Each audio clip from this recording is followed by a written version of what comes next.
جس طرح اللہ تعالیٰ نے بندے کو آباد کرنے کے لیے اس دنیا میں جگہ دی ہے زمین کے اوپر، اور جو بندہ ہے اس کو رزق دیا ہے، حیات دی ہے، اور اپنے بندے کو رہنے کے لیے جگہ دی ہے، اسی طرح اللہ تعالیٰ فرماتا ہے ثم اماتہ فاکبرہ، کہ اے لوگو میں نے تمہیں موت دی اور میں ہی تمہیں قبر بھی دیتا ہوں، موت بھی اور قبر بھی، زمین کے اوپر رہنے کو جگہ بھی اور زمین کے نیچے رہنے کو جگہ بھی۔ جو قبر ہے یہ انسانی میت کا اعزاز ہے کہ اس کو ایسے نہ پھینکا جائے جیسے پرندوں کی میتیں ہوتی ہیں، جانوروں کی میتیں ہوتی ہیں، یا جس طرح باقی جو بھی چیزیں ہیں وہ لاوارث پڑی ہوتی ہیں۔ انسانی میت کے ساتھ ایسا سلوک نہ کیا جائے۔ قبر میت کا گھر بھی ہے، میت کا پردہ بھی ہے۔ ثم اماتہ فاکبرہ، اللہ تعالیٰ نے بندے کو موت بھی دی ہے، اللہ تعالیٰ نے ہی بندے کی موت کے بعد اس کے لیے قبر کی جگہ وہ بھی بندے کے لیے رکھی ہے، تاکہ اس کی میت کو جانور نہ چھوڑتے پھریں اور اس کو پرندے نہ جو ہے نا وہ اس کی بے ادبی کرتے پھریں۔ اس کے لیے مرنے کے بعد بھی اللہ تعالیٰ نے پردہ رکھا ہے کہ اس کو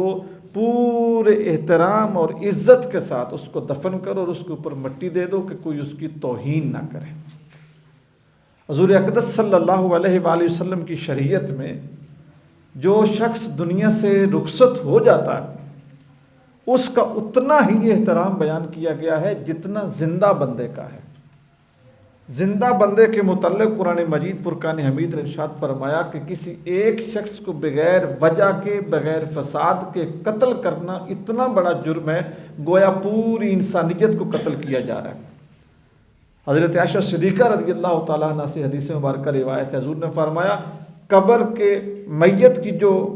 ہڈی ہے اس کو توڑنا وہ بھی اتنا ہی بڑا جرم ہے گویا کہ تم کسی زندہ بندے کی ہڈی کو توڑ رہے ہو۔ اس کو تکلیف نہ دو،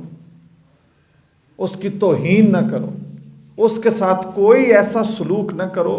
جو سلوک تم اس کی زندگی میں اس کے ساتھ پسند نہیں کرتے۔ فرمایا کہ جب کوئی شخص دنیا سے چلا جائے اور اس کی روح نکل جائے، نکلنے کے بعد اس شخص کو گالی نہ دو، تانا نہ دو، اس کی کوئی برائی یاد کر کے اس کی توہین نہ کرو۔ کیوں؟ تم سے پہلے وہ اللہ کی کچہری میں پہنچ گیا ہے، خود بھی اور اس کے نامہ اعمال بھی۔ اب وہ جیسا تھا وہ جانے اور اس کا رب جانے، اس کی بندگی جانے اور اس کا خالق جانے۔ وہ اپنا خمیازہ، اپنا انعام، اپنا اجر اپنے اللہ سے پائے گا۔ تم اس کو نہ گالی دو، نہ تانا دو، اور نہ ہی اس کی کوئی بے ادبی کرو، نہ اس کی کوئی توہین کرو، بس تم اس کا معاملہ اس کے اللہ کے سپرد کر دو۔ اسی طرح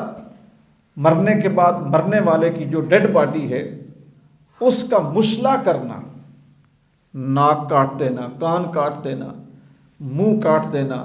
گردن کاٹ کے سر الگ کر دینا، دھڑ الگ کر دینا، اور پھر اس چیز کے اوپر فخر کرنا،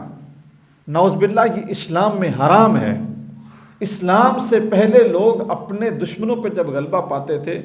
تو اعزاز کے طور پر ان کے کان اور ان کے ناک ان کو کاٹا جاتا، پھر ان میں سے دھاگے گزار کے ان کے ہار پرو کے جشن منائے جاتے تھے۔ اسلام نے کوئی مسلمان ہے یا غیر مسلم ہے، اسلام نے ہر انسان کی عزت اور توقیر کی، اپنے ماننے والوں کو سخت سے سخت تلقین اور تاکید کی ہے کہ تم اس کی توہین نہ کرو،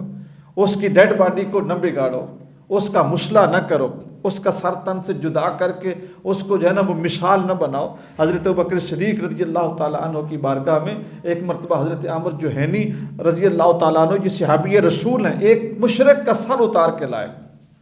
حضرت ابوبکر صدیق رضی اللہ تعالیٰ عنہ سخت ناراض ہوئے، آپ نے فرمایا اسلام نے اس سے منع کیا ہے، بے شک یہ مشرک ہے، کافر ہے، اللہ کو نہیں مانتا، لیکن اس کا وجود تو انسان کا وجود ہے. اسلام اس کی عزت و تکریم کی ہمیں تاکید کرتا ہے. پھر آپ نے اپنے کمانڈروں کو لکھا